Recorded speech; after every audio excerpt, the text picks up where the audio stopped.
Good morning, I'm Alan Wilson. I designed this track. It's now known as the Utah Motorsports Campus. It was previously known as the Miller Motorsports Park. And that was because it was built by Larry Miller, and he was a car enthusiast, had the best collection of Cobras of anyone in the world. And he wanted somewhere to play with his cars. So we designed this track initially as a small private facility. But Larry had no limits. And every time I met with him, he wanted to expand it, he wanted to do something more, he wanted to do the other. And eventually he said to me, Alan, just go ahead and do what you think to make the best track in the world. Well, not many people get that opportunity, and this was 2005, and I was able to think well ahead of current construction, racetrack construction, and plan for a long-term future. Whereas most tracks in North America had been built many years before and were simply racetracks for spectators and paid no attention to the multiple other businesses that are now inherent in modern racetracks. And the primary element of it was that it was a multi-purpose facility, that it could hold multiple events, both spectator and action and behind the scenes at the same time on the same day without getting in each other's way, and with a very small management team running all of them.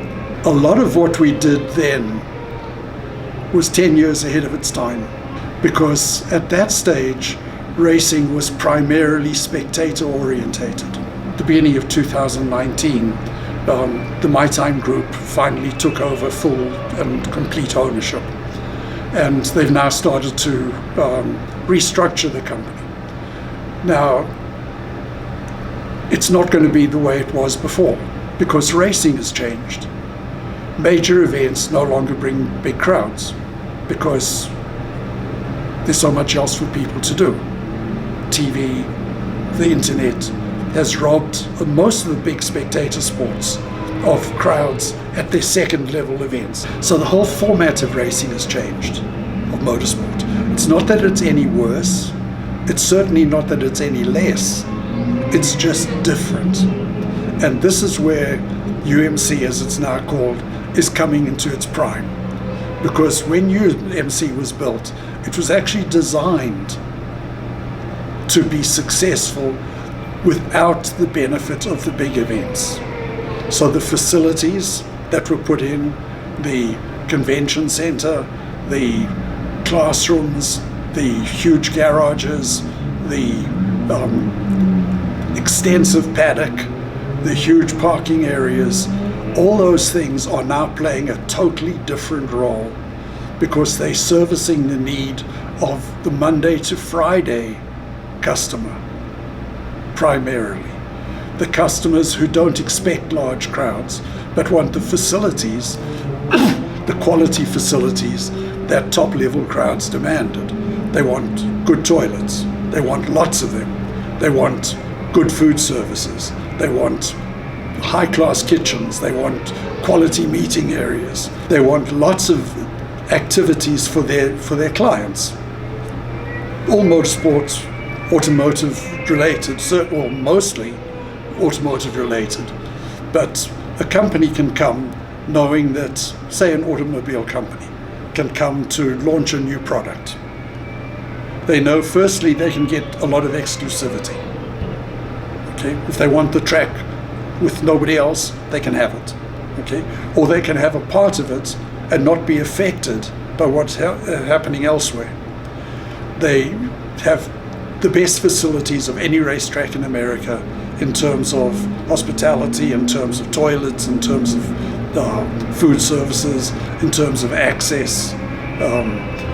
But there are only 35 weekends a year that you can use. There are a lot more days, and those are the days that it's filling up.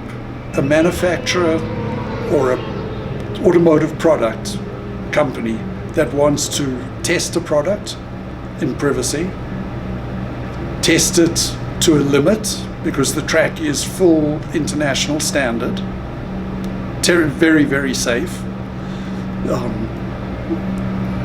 Has multiple different configurations, so they can try all kinds of things. They can use the track, they can use 23 acres of paddock, which no other track in America has got. Okay, they have got garages that they can set up private.